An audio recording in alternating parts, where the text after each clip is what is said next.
நேற்றைய ஸ்லாங்கூர் சட்டமன்ற விவாதத்தின் போது எதிர்க்கட்சி தலைவர் டாக்டர் முகமது அஸ்மின் அலி மாநில அரசிடம் காட்டிய மென்மையான அணுகுமுறை சபையின் கவனத்தை ஈர்த்தது.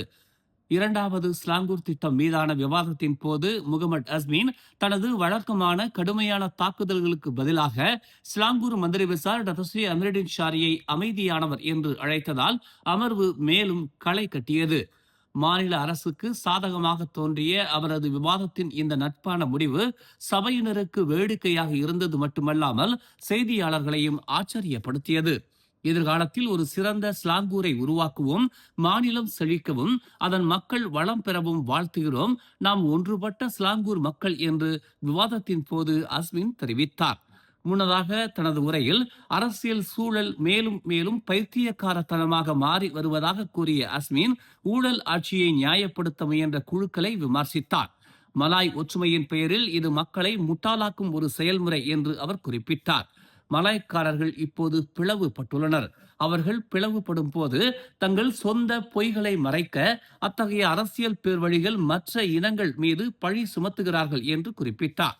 டத்தோ மந்திரி பெசார் கவலைப்பட வேண்டாம், இந்த சித்தாந்தத்தை ஸ்லாங்கூரில் வேரூன்ற அனுமதிக்காதீர்கள் என்று அமருடின் ஷாரியை பார்த்து அவர் கூறினார்.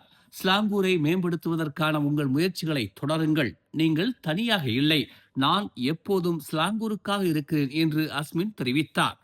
ஸ்லாங்கூர் ஆக்கப்பூர்வமான ஒற்றுமையின் பெயரில் தொடர்ந்து வளர்ச்சி அடைய வேண்டும்.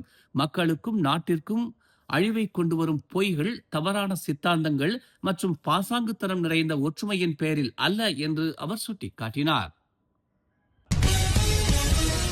டிஏபி கட்சி அரசாங்கத்தில் நீடித்தாலும் சரி, நீடிக்காவிட்டாலும் சரி, அதிருப்தி அடைந்த மலாய் அல்லாத வாக்காளர்களை மீண்டும் வென்றெடுப்பது அவர்களால் இனி சாத்தியம் இல்லை என்று உரிமை கட்சியின் தலைவர் பேராசிரியர் பி ராமசாமி தெரிவித்துள்ளார். 40 நாடாளுமன்ற உறுப்பினர்களையும் 5 அமைச்சர் பதவிகளையும் கொண்டிருந்த போதிலும் அரசாங்கத்தில் தனது நிலையை பயன்படுத்தி மலாய் அல்லாதவர்களுக்கு அர்த்தமுள்ள மாற்றத்தை கொண்டு வர கட்சி தவறிவிட்டது என்று அவர் கூறினார். டிஏபி கட்சி அதன் பதவிக்காலம் முழுவதும் அரசாங்கத்தில் நீடித்தாலும் சரி அல்லது ஆளும் கூட்டணியை விட்டு வெளியேறினாலும் சரி, மலாய் அல்லாதவர்கள் அக்கட்சியை விரும்புவார்கள் என்று தாம் நினைக்கவில்லை என அவர் தமது முகநூல் பதிவில் தெரிவித்துள்ளார். அரசாங்கத்தில் இணைந்த பிறகு சீன மற்றும் இந்திய சமூகங்களை பாதிக்கும் பிரச்சனைகள் குறித்து டிஏபி கட்சி தனது குரலை குறைத்து விட்டதாகவும் அவர் குற்றம் சாட்டினார். கட்சிக்கு ஒரு வாய்ப்பு கிடைத்தது, ஆனால் அதிகாரம், பதவிகள் மற்றும் சலுகைகள் என்ற வலையில் சிக்கிய பிறகு அது வீணடித்து விட்டது என்று அவர் கூறினார். கடந்த நவம்பர் மாதம் மலாக்காவின் டுரியான் துங்கால் பகுதியில் 3 பேர் சுட்டுக் கொல்லப்பட்டதை அடுத்து அவர்களை துப்பாக்கியால் சுட்டுக் கொன்றதாக நம்பப்படும் அனைத்து காவல்துறை அதிகாரிகளும் அவர்களின் மரணம் குறித்த விசாரணைக்கு சாட்சிகளாக அழைக்கப்படுவார்கள் என்று தெரிவிக்கப்பட்டுள்ளது. விசாரணைக்கான தேதிகளை பெறுவதற்காக அடுத்த 2 நாட்களுக்குள் காவல்துறை ஒரு விண்ணப்பத்தை தாக்கல் செய்யும் என்று புக்கிட்டமான் குற்ற புலனாய்வுத்துறை இயக்குனர் டத்தோ எம் குமார் தெரிவித்தார். சபாவில் 10 வயது பெண் சாரா கைரினா மகாதிரின் மரணம் தொடர்பான விசாரணைகளைப் போலவே இந்த விசாரணையும் ஒரு விரிவான நீதிமன்ற செயல்முறையின் மூலம் நடத்தப்படும் என்று அவர் நேற்று நடைபெற்ற செய்தியாளர் சந்திப்பில் தெரிவித்தார்.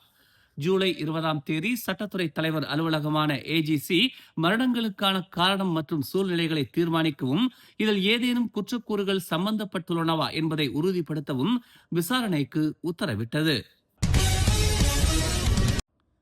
கடந்த ஜூன் மாதம் நடைபெற்ற கட்சி தேர்தல் கூட்டத்தில் பேசிய கருத்துக்களை திரும்பப் பெறவும் மன்னிப்பு கேட்கவும் 48 மணி நேர அவகாசம் வழங்கிய சுமார் 2 வாரங்களுக்கு பிறகு பிரதமர் டாக்டர் அன்வார் இப்ராஹிம் பாஸ் கட்சியின் துணைத் தலைவர் துவான் இப்ராஹிம் துவான்மான் மீது அவதூறு வழக்கை தாக்கல் செய்துள்ளார். அன்வாரின் வழக்கறிஞர் என் நாயர் வெளியிட்ட அறிக்கையின்படி இந்த வழக்கு கோலாலம்பூர் உயர்நீதிமன்றத்தில் நேற்று தாக்கல் செய்யப்பட்டுள்ளது. பொகாங்கின் கோலக்ராவ் ஃபில்டா ஜென்டாராக் உத்தராவில் ஜூன் 14ஆம் தேதி அன்று நடைபெற்ற பாஸ் கட்சி தேர்தல் கூட்டத்தில் துவான் இப்ராஹிம் கூறியதாக கூறப்படும் கருத்துகள் தொடர்பாக இந்த வழக்கு தொடுக்கப்பட்டுள்ளது. அமைச்சர்களை விமர்சிப்பவர்கள் விரைவில் காவல்துறையின் விசாரணைக்கு உள்ளாக நேரிடும் என்றும் அன்வார் சுட்டிக்காட்டியுள்ளார். நேற்று இரவு சுபாங்ஜியாவில் உள்ள ஒரு பல்பொருள் அங்காடிக்கு அருகில் பெர்சியாரான் சுபாங் இந்தா பகுதியில் ஆற்றில் விழுந்த 7 வயது இந்தோனேசிய சிறுவன் நீரில் மூழ்கியிருக்கலாம் என அஞ்சப்படுகிறது.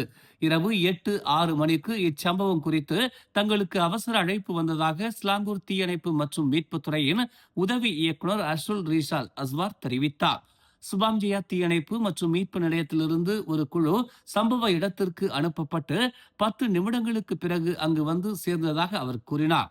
செயல்பாட்டு தளபதியின் ஆரம்ப கட்ட அறிக்கையின் அடிப்படையில் பாதிக்கப்பட்ட சிறுவன் தனது நண்பர்களுடன் விளையாடிக் கொண்டிருந்த போது மாலை சுமார் 6:30 மணி அளவில் ஆற்றில் விழுந்திருக்கலாம் என நம்பப்படுகிறது என்று தெரிவித்தார்.